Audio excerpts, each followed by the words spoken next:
Lush, and I'm here inside the Hub Culture studio. Cristiana Pasca has just stepped into my table. Thank you so much for coming. Thank you for having me. So you are the UN Assistant Secretary General, head of the Convention on Biological Diversity. Yes. Now, looking at the global goals, we know how important diversity, biological diversity is.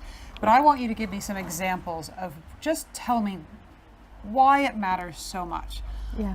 Tell me, give me an example of what it's good for. Why is it good for jobs? Well, thank you again for having me here. Let's start with what is biological diversity, and that is all the forms of life that exist on the planet.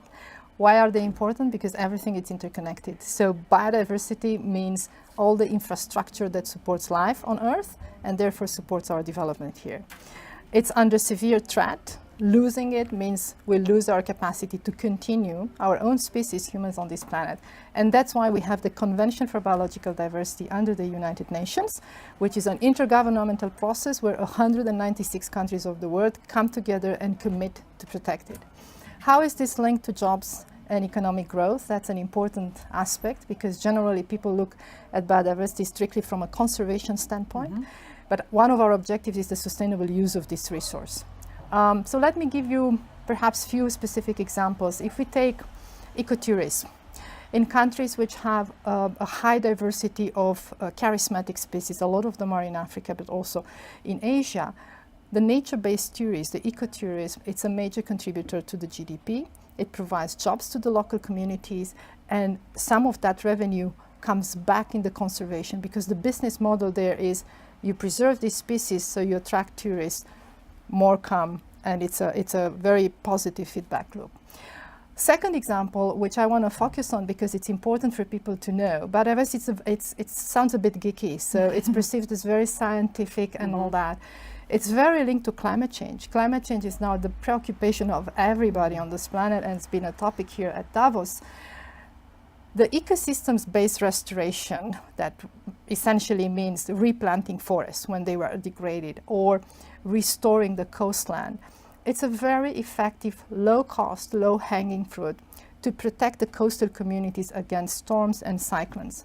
For example, in India and Bangladesh, we have an area where we have the largest continuous mangroves forest, about 10,000 kilometers of coastline. Some of it is declared a UNESCO World Heritage Site, some of it is a Ramsar Convention.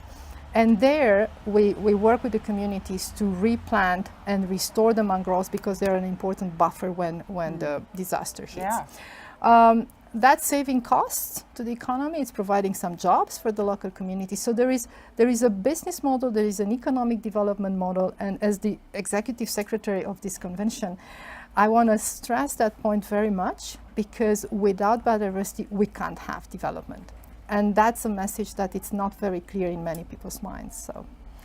Now, I know that you have a great example of partnerships, and I know that includes the snow leopard, which is my son's favorite animal, so you've got to tell me about that. I will tell you about that, because it is another example of how things work together. So snow leopard, it's a species, it's a charismatic big cat that doesn't care about our administrative boundaries and countries and all. They have their landscape that cut across many countries.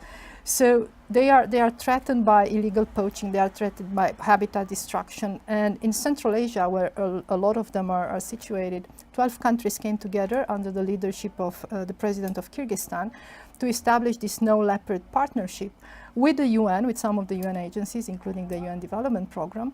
And they set together measures and targets by 2020 to preserve 25% of the habitat for the snow leopard. And you know what? They succeeded. Because snow leopard was on a list of endangered species, and now it was downgraded to a vulnerable species, which is a sign of conservation success. So your son should be happy. Oh, I'm so pleased. Thank you so much, Cristiana, for stopping by the Hub Culture. Absolutely, my pleasure. Davos studio, and I'm Edie Lush.